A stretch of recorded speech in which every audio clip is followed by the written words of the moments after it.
So hello everyone, my self Aman Singh, second of MBBS student at KGMU Lucknow. तो यार आज के वीडियो में हम डिस्कस करने जा रहे हैं कि अपने पास जितना भी टाइम बचा है नीट 2024 के लिए, उसमें अपना क्या स्टडी प्लान रहेगा। तो जो भी चीज़ें हैं वो काफ़ी मैंने सोच समझ के प्लान किया है। यहाँ पे मैंने भी ड्रॉप लिया था, तो उसमें क्या है कि पता रहता है अपने को कि कितना स्कोर कर रहे हैं, कितना स्कोर नहीं कर रहे हैं। तो कितने स्कोर अपने आ रहे हैं अभी मॉक टेस्ट में, तो अपना क्या अप्रोच रहना चाहिए। ठीक है, 550 से ऊपर नंबर आ रहा है तो अपने को क्या करना चाहिए, 450 से ऊपर नंबर आ रहा है तो अपने क्या करना चाहिए, 250 से ऊपर नंबर आ रहा है तो क्या क्या करना चाहिए, ताकि अपनी पढ़ाई ज़्यादा अच्छे से इफेक्टिव हो सके। ठीक है, तो यहाँ पे मैं डिस्कस करने जा रहा हूँ नीट 2024 के लिए कैसे कैसे करना है। तो सबसे पहले यहाँ पे देखें तो इम्पोर्टेंस ऑफ NCERT। ठीक है, तो सबसे पहले हम लोग को जो चीज़ करना है वो NCERT को स्ट्रिक्टली फॉलो करना है। NCERT में देखो क्या है कि अपने पास नया सिलेबस आ चुका है और अपनी नई NCERT भी आ चुकी है, रिवाइज्ड सिलेबस है। और इसमें कुछ चीज़ें ध्यान देने वाली हैं कि ना आप कि नई वाली NCERT को ये नहीं समझ सकते कि यही अपना नया वाला सिलेबस है। ठीक है, कुछ चीज़ें हैं जो आपके नए वाले सिलेबस में तो हैं, ठीक है, लेकिन नई वाली NCERT में नहीं है। जैसे फॉर एग्जांपल नए वाले NCERT में आपका जो मॉर्फोलॉजी वाला चैप्टर है बायो में, मॉर्फोलॉजी इन फ्लावरिंग प्लांट, उसमें आपका सिर्फ सोलेनेसी फैमिली है। जबकि आपका जो नीट का सिलेबस है 2024 के लिए, उसमें आपका मालवेसी है, कुकुरबिटेसी है और भी सारी फैमिलीज हैं। तो इस चीज़ को अच्छे से ध्यान देना है कि नई वाली NCERT में और पुरानी वाली NCERT में अपने को क्लियर करके चलना है कि कौन सी चीज़, कुछ चीज़ें हैं जो पुरानी वाली NCERT में है, नई वाली NCERT में नहीं है, लेकिन सिलेबस में है। तो आपके सिलेबस में है तो आपको पुरानी वाली NCERT से ही उसको कवर करना पड़ेगा।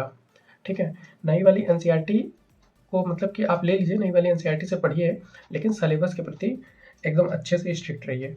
ठीक है, सिलेबस को स्ट्रिक्टली फॉलो करो, नई वाली NCERT को स्ट्रिक्टली फॉलो मत करो, क्योंकि कुछ चीज़ें उसमें नहीं है जो कि आपके सिलेबस में है।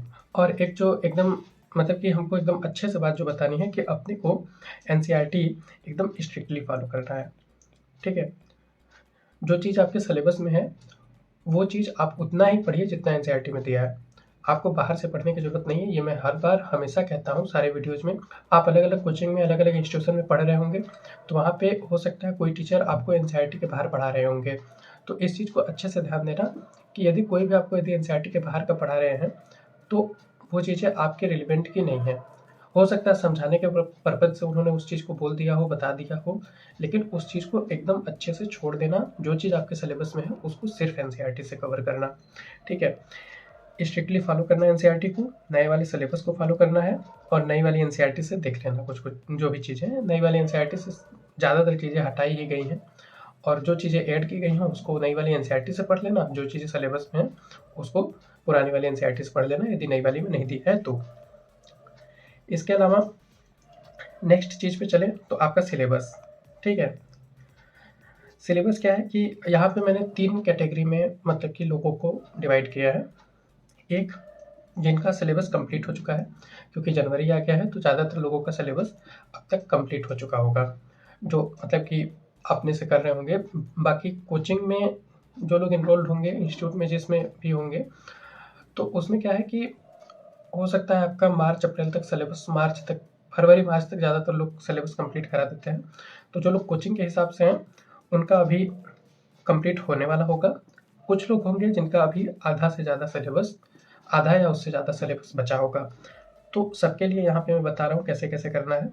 तो जिनका सिलेबस कंप्लीट हो चुका है उसको सिर्फ अब टेस्ट देने हैं।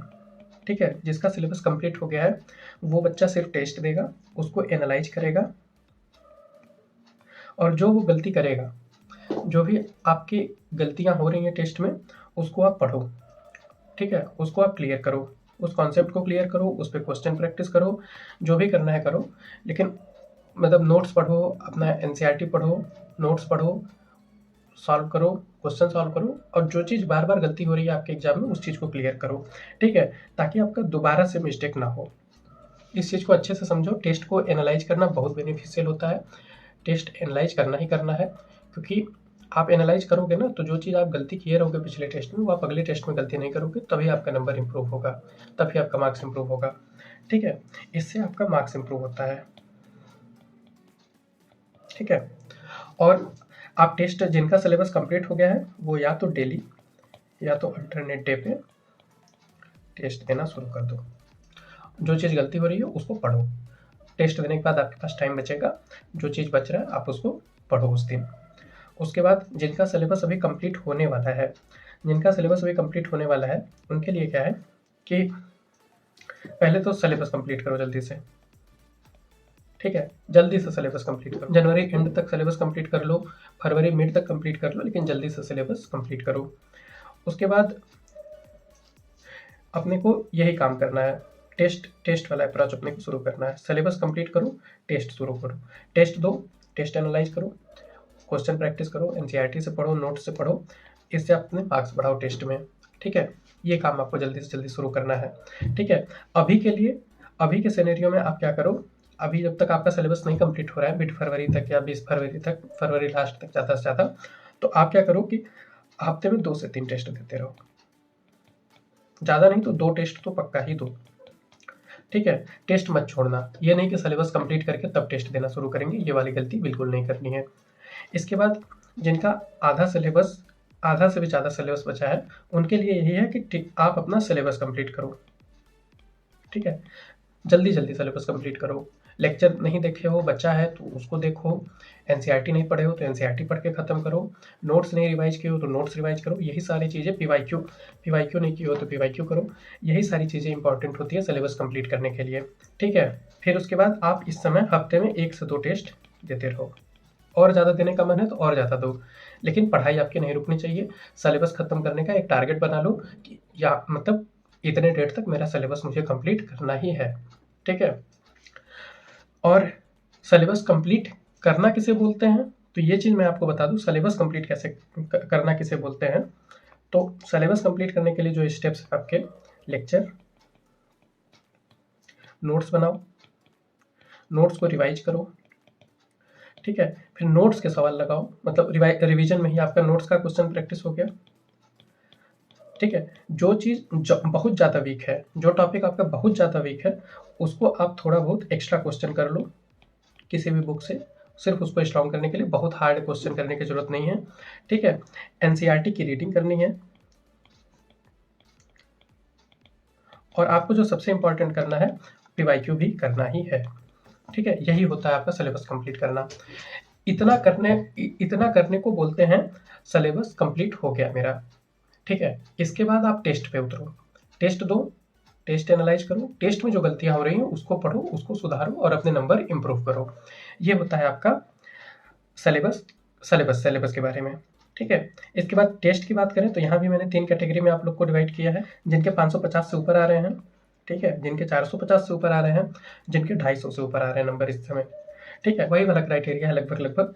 जिनके 550 से ऊपर आ रहे हैं वो अब 20 जनवरी से क्या करना शुरू करेंगे, वो अब 20 जनवरी से ये कर सकते हैं कि अपना टेस्ट दें अल्टरनेट डे पे, ठीक है। उसको सबसे ज़्यादा इंपॉर्टेंट यदि कोई चीज़ है तो वो एनालिसिस करो, और कैसे एनालाइज करना है वो मैंने आपको बता दिया। ये बहुत इंपॉर्टेंट है, इसी से आपका नंबर बढ़ता है, और कोई तरीका नहीं है नंबर बढ़ाने का, ठीक है। जो 450 तक स्कोर कर रहे हैं वो लोग अभी 2 टेस्ट दे दें पर वीक, और जो 250 से ऊपर 300 से ऊपर स्कोर कर रहे हैं वो लोग 1 टेस्ट दें, अभी 1 से 2 टेस्ट, ठीक है। और यही सब है, यही तीनों आपकी कैटेगरी है सिलेबस कंप्लीशन और टेस्ट में, यही होता है मोर और लेस। इसके बाद लास्ट पॉइंट पे यदि बात करें तो प्रीवियस ईयर क्वेश्चन में क्या है, फिजिक्स, केमिस्ट्री, बायो, ठीक है। फिजिक्स में आपको जितना भी है 32-33 ईयर का जो भी सेट है आपके पास, 32-33 का सबसे अच्छा वो MTG वाला आता है, पतली सी बुक आती है एक, वो ले लो, ये पूरा आप लगा जाओ, ठीक है। फिजिक्स में सारा जितना भी 32-33 साल का सारा लगा जाओ। केमिस्ट्री में बात करें तो फिजिकल, ऑर्गेनिक, इनऑर्गेनिक, ठीक है। इसमें थोड़ा अलग अलग अप्रोच है। फिजिकल में आप ऑर्गेनिक इनऑर्गेनिक में तो 5 से 6 साल से ज़्यादा के बाद का मत लगाना, ठीक है। फिजिकल केमिस्ट्री में आप लगा सकते हो 10 साल तक लगा लेना। जो सबसे ज़्यादा लोग गलती करते हैं कि पूरा लेके बैठ जाते हैं। तो बायो में अपने को 5 साल से ज़्यादा का अपने को नहीं लगाना है। बायो का प्रीवियस ईयर 5 से 6 साल, मुश्किल से 5 से 6 साल, ठीक है। और स्पेसिफिकली बोलूँ तो 2019 के बाद का, जब से एनटीए आया है तब से, उसके बाद का जब से प्योर एनसीईआरटी पे क्वेश्चन बनना शुरू हुआ है वो सब लगाओ। उसमें भी जो चीज़ें सिलेबस से हट गई हैं उस पर ज़्यादा ध्यान मत देना, ठीक है। प्रीवियस ईयर क्वेश्चन ही एक ऐसा तरीका है जिससे आपको क्वेश्चन का पैटर्न, लेवल, एग्जामिनर का माइंडसेट, सारी चीज़ें पता चलती हैं। तो पीवाईक्यू को बिल्कुल मत छोड़ना। यही इतने ही पॉइंट्स हैं जो हमको बताने थे, ठीक है। इसके बाद काफ़ी चीज़ें और भी जो भी बतानी है वो आपको फर्दर अगले वीडियोज़ में मिलती जाएंगी, ठीक है। Thank you.